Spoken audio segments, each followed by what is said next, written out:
March Madness off-day press conference featuring Sweet 16 team Villanova. We will hear from head coach Jay Wright first, followed by Jeremiah Robinson-Earl. We will get started here in about 1 minute. Please check your settings and identify yourself by name and affiliation.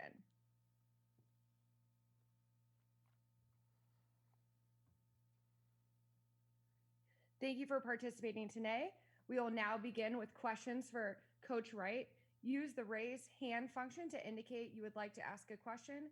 When you are called on for your question, please state your name and affiliation first.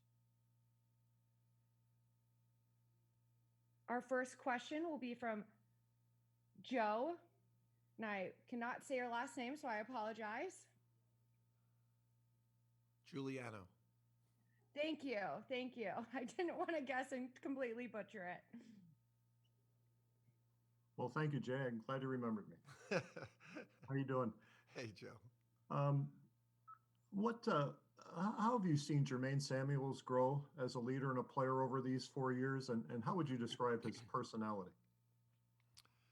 I'll start with personality, Joe. He's the nicest, sweetest person in the world. You know, he's one of those guys you'd love to you'd love him to date your daughter.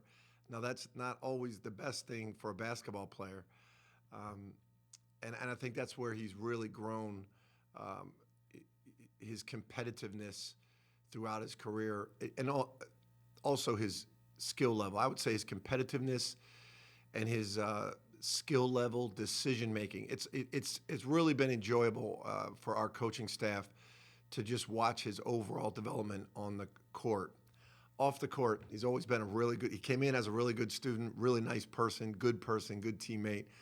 But on the court, his skill, competitiveness, and basketball IQ have really improved. Our next question will be from Aaron Beard. Hey, Jay. Aaron Beard with the Associated Press based in North Carolina. I was curious, when you're dealing with an injury like what happened with Colin, how does a team sort of persevere through that? And because it can be such a devastating blow, particularly with your floor leader, what does it take to sort of survive something like that as a team and keep moving forward in March? You know, as you probably know, Aaron, different guys affect teams differently. There's probably never been a guy since we've been here, one guy that's had such an impact on a team in that year. Colin is our leader on the court, off the court. He's the only guy that played in the national championship game in 2018. He and Demir Cosby-Roundtree, who's out also for the season, but he just brought so much to our program. So it was devastating in how bad we all felt for him, number one. Number two, we were all, myself included, we were all just so comfortable with him leading the way for us in everything we did. I would consult with him about decisions we'd make about travel, about days off. He was such a big part of it. So it took us a while, but I think that Jeremiah Robinson-Earl and Jermaine Samuels have really stepped up and just kind of taken over the leadership of this team, and it's pretty impressive to watch. Our next question will be from Adam Zagoria. Good morning, Jay. How you doing, buddy? Hey, AZ. How are you, buddy? Well, I'm going to try to sneak in two here that should be pretty easy for you. One is just about the leagues. You know, the Big East has 2 of their 4 original teams still in. You know, what does that say about the strength of the league, especially when you look at like the Big Ten had 9 teams in the field. They only have 1 left. So what does that say about the Big East relative to other leagues? We're proud of the Big East. We all of us in the league, we all text each other during the tournament. We really do take pride in being a basketball league, and that all the schools and all the decisions in the league are made about men's and women's basketball, and so we really root for each other. And I think, you know, having 2 teams advance to the second weekend is important for our league, and it shows what we believe. You know, we can play with anybody in the country. Our next question will be from Tom Moore. Yes, Jay. I was just wondering, when Jeremiah, came to Villanova, I obviously knew he's a very versatile guy, but I mean, was he a guy that you could see initiating the offense, playing 1 through 5? Did you realize he had that much, varied capability, shall we say? What we loved about him was his versatility. I would be less than honest if I told you I was thinking about playing him at the point. But we probably thought 3 through 5 when we got him. But the way it happened in the Creighton game was amazing because Colin got hurt. I was tending to Colin, and I was honestly more concerned about Colin at that point. And we got Colin off the court, and they started the game up. And Justin Moore had 2 fouls. He was out of the game. So they all looked at me like, who's running the point? And so I just said, Jeremiah. And we had never practiced it, and he did an incredible job. So once we saw it in the first half, we stuck with it in the second half, and now we've included it as part of our package. It's a shame he'll probably be an NBA player next year. If he came back, I'd definitely play him at the point. It's not a sales job, just at how good he is. I'm sure he's got a great opportunity next year. Thank you. Our next question will be from Austin Petolilio. Hey, Jay. Hey, Austin. Guys like Chris, Justin, Caleb, on the defensive end, how do you think they're going to handle guys like Butler, Teague, and Mitchell and everything they bring to the table on offense? I don't know, Austin. I honestly don't. I mean, we got some young guys going up against some veteran studs. Butler, Teague, Mitchell, Flagler, even Meyer, you can almost count him as a guard. It's not just their talent, but their basketball IQ is outstanding, and that's what happens when guys stay in college for a few years. They really learn the game. This is a really intelligent team as well as extremely talented, and we're gonna have young guys going against them, but they love that. That's what the young guys want to do. They want to go up against the best, and they're going to get their shot.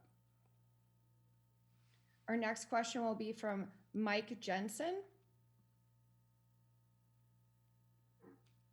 Jay, what's it like being a legit underdog? You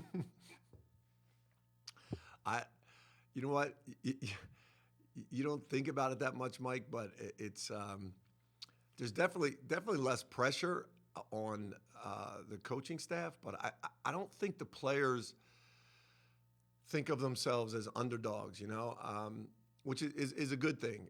And sometimes that's something you have to battle when they're not underdogs. But the good thing about coaching young people at 18 to 22, I don't really think that they think they're underdogs that often. But as coaches, you definitely know you are. Our next question will be from Paul Meyerberg with USA Today. Hey, Jay, good morning. Good morning, Paul. With you guys sequestered in the hotel for such extended periods of time, what have you done or how have you approached the challenge of staying connected and keeping yourself and your team, the staff, mentally active and involved with each other? I think we're all good. We really enjoy spending time together. We really do. What's unique about this is, we eat all our meals together.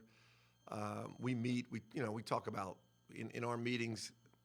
I enjoy it. I talk to them about life and things like that. And we've had our team chaplain with us. And so we enjoy it. We've gone out to Victory Field and played football and pickleball. And so we really enjoy it. I think the toughest part is we all miss our families.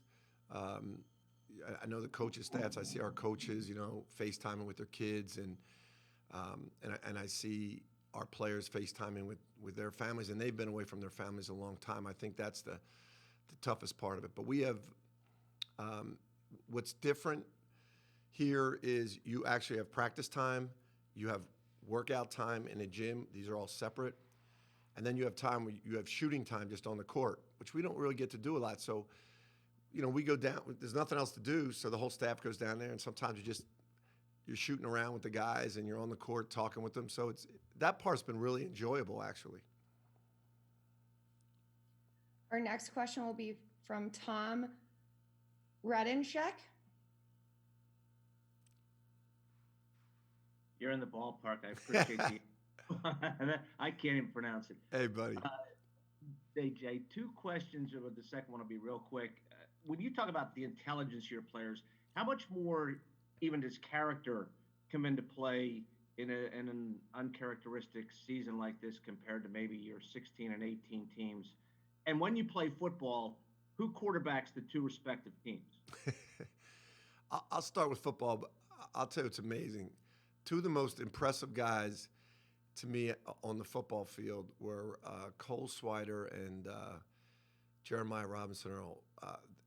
Their speed and size and length and hands, I mean, they were throwing 50 yard passes to each other and just going up catching with one hand. The defenders had no chance against them. And the character part, it is really important. It was really important this season. It's always important. In today's game, what allows you to coach guys is their character, and that's how they're raised. It's really a tribute to the parents of our players. It's not like the old days where you just said, I'm the coach, you're the player, you do what I say. That doesn't work anymore. The parents have to support, you listen to your coach, we support the coach, and we've been blessed, and this team is as good as any we've had that way. Our next question will be from Carol Holmes.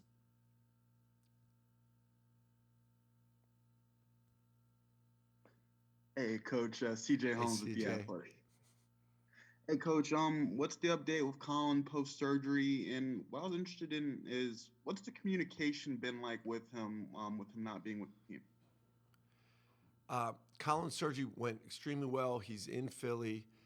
We communicate with him every day, FaceTime with him every day. I personally gave him an assignment as assistant coach and gave him a due date for today to have a scouting report, watch film on Baylor, send me a scouting report. And I told him to have it for me today. I got it the night before last at 2 o'clock in the morning. As soon as I gave it to him, he did it and did an outstanding job. And we're going to try to get him out here. He and Demir Cosby-Roundtree, our other senior captain, we're going to try to get them both out here Saturday for the game. Our next question will be from VU Sports. Good morning, Jay. Good morning, given E. the amount of kind of weaponry on offense that Baylor has that you've got to face, have you thought of going more zone, less zone? Or are you going to do more kind of junk defenses where maybe you mix it up halfway through possession, you'll switch out of one to another? Because you really, or are you looking at more as giving up twos instead of having them kill you from three? I don't think it's a kind of team, Eric, that you can just do one thing against these guys. They're too smart.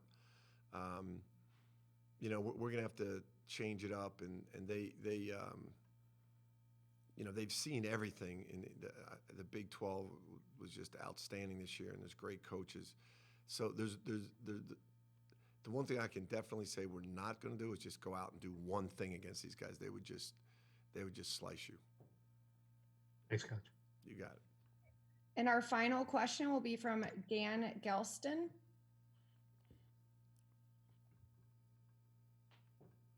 Hey, Jay, how you doing? Hey, Dan. Going into the Big East tourney, you said that you've never been able to get this team playing like a Villanova basketball team. 3 games later, 1 loss, 2 big wins. Are you any closer to that? Or do you feel like with Colin gone, it's changed the whole complexion? You know what? That's really interesting, Dan. I think the time, just the extra time that we had in New York practicing, and when I did say that, I hope I took responsibility. We did as a staff, that just our allocation of defensive commitment to defense was not on the players as much as it was on us as a staff. And we probably when I said that to you, we had changed our commitment and practice time.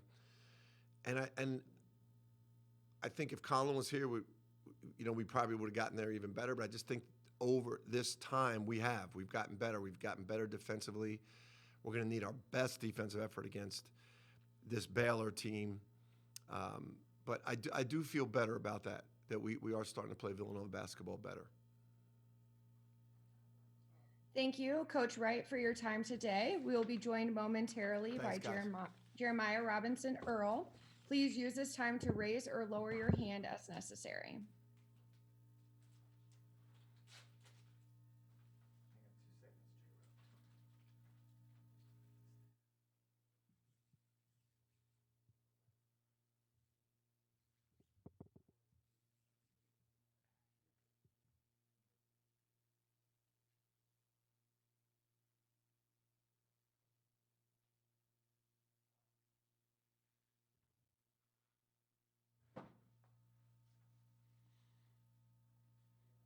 We are now joined by Jeremiah Robinson-Earl and will begin the press conference. Use the raise hand function to indicate you would like to ask a question. When you're called on for your question, please state your name and affiliation first. Our first question will be from CJ Holmes.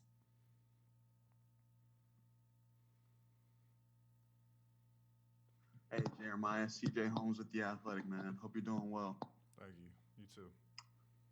Hey, I wanted to ask you, man, what's the communication been like with Colin? I know he just had surgery this week. He's been at home in Philadelphia. Coach said the plans are for him to join the team for the Sweet 16 this week. But how's Colin kind of led from afar with you guys going on this run?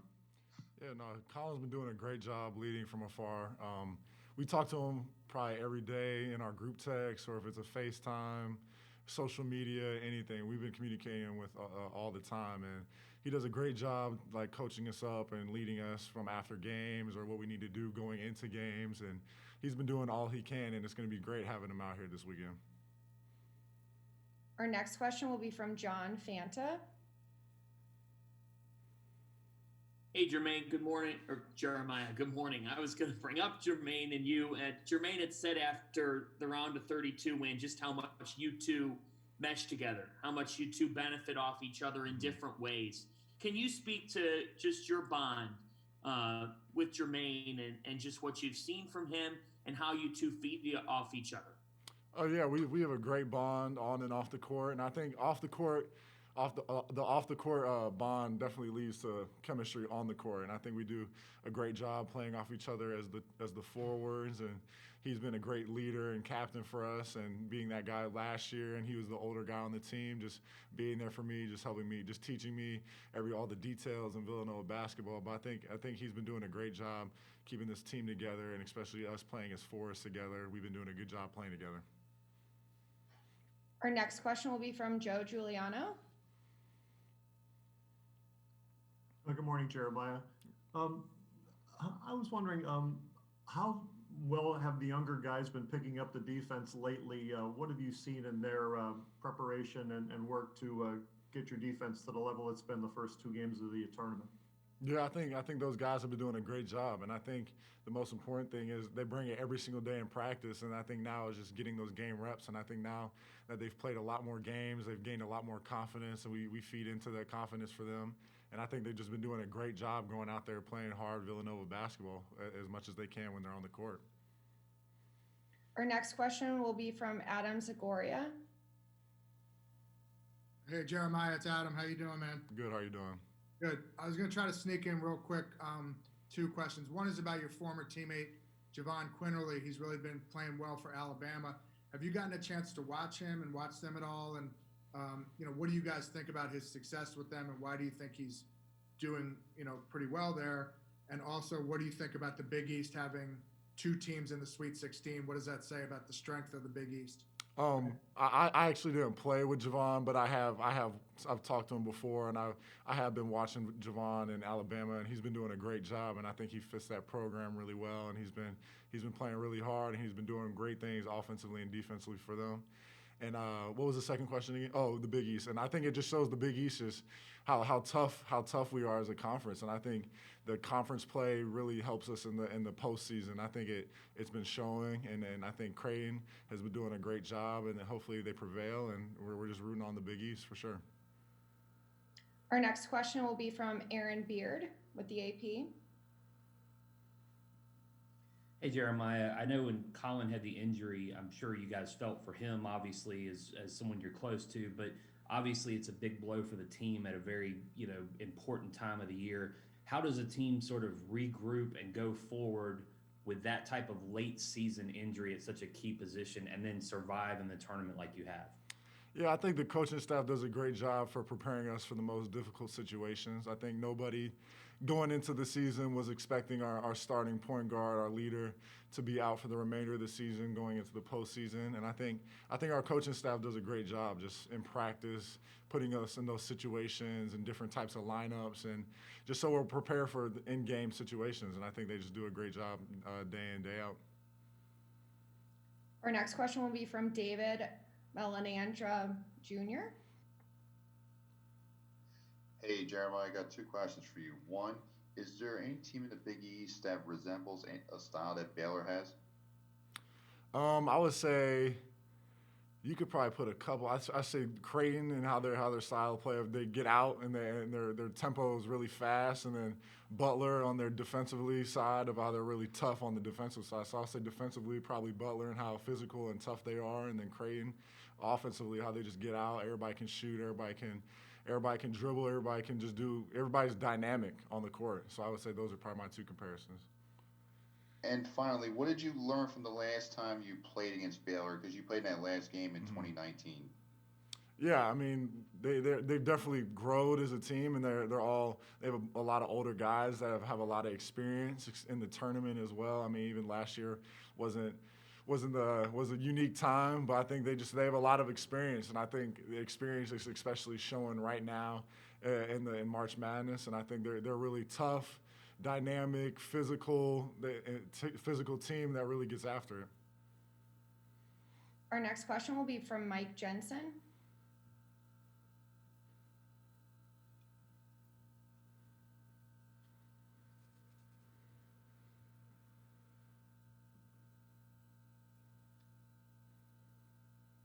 Mike, please unmute yourself. I think I did. What's it like being a legit underdog, Jeremiah? And also, I'm wondering, does Jay Wright ease up on you guys at all in his approach in March, or no? I don't think we don't go into games knowing that we're going to play a really good team or a team that isn't. We take every single team the same way. We go into practice and play really hard, and we have the utmost respect for every single team we play. So we just love going out there and competing and playing Villanova basketball. And then Coach never lets up. We love how hard he gets after us every single day in practice, because we want to become the best team and individual players we possibly can be. So we have a lot of respect for Coach and the assistants and how they coach us every single day. Our next question will be from John Warner.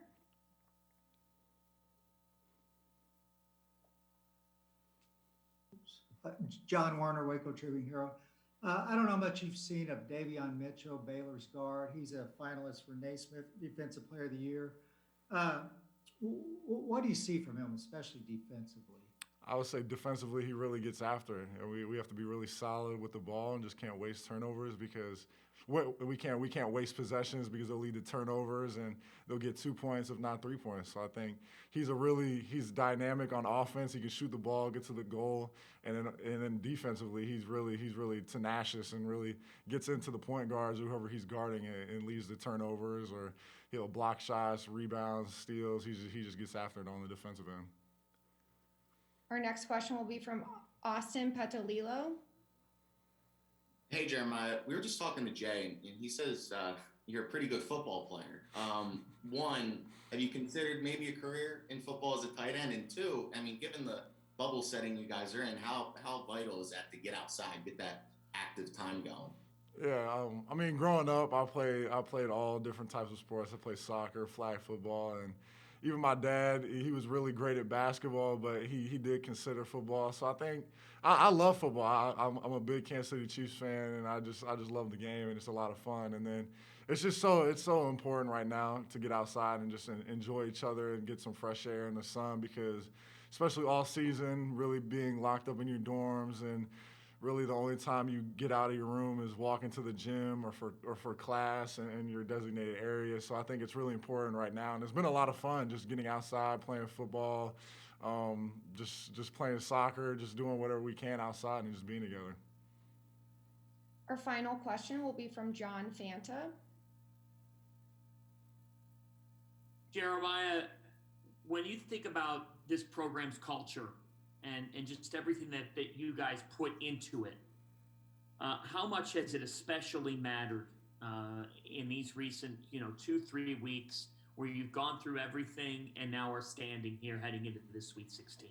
Yeah, I think the most important thing is just taking it one day at a time and just not looking too far ahead, and don't dwell on the past, and just stay in the moment, because just staying in the moment can lead to success. And I know if we just go out every single day and play Villanova basketball in the games, and we can look each other in the eye and live with the result. So I think that's just so important, just to stay in the moment and just stay into each other.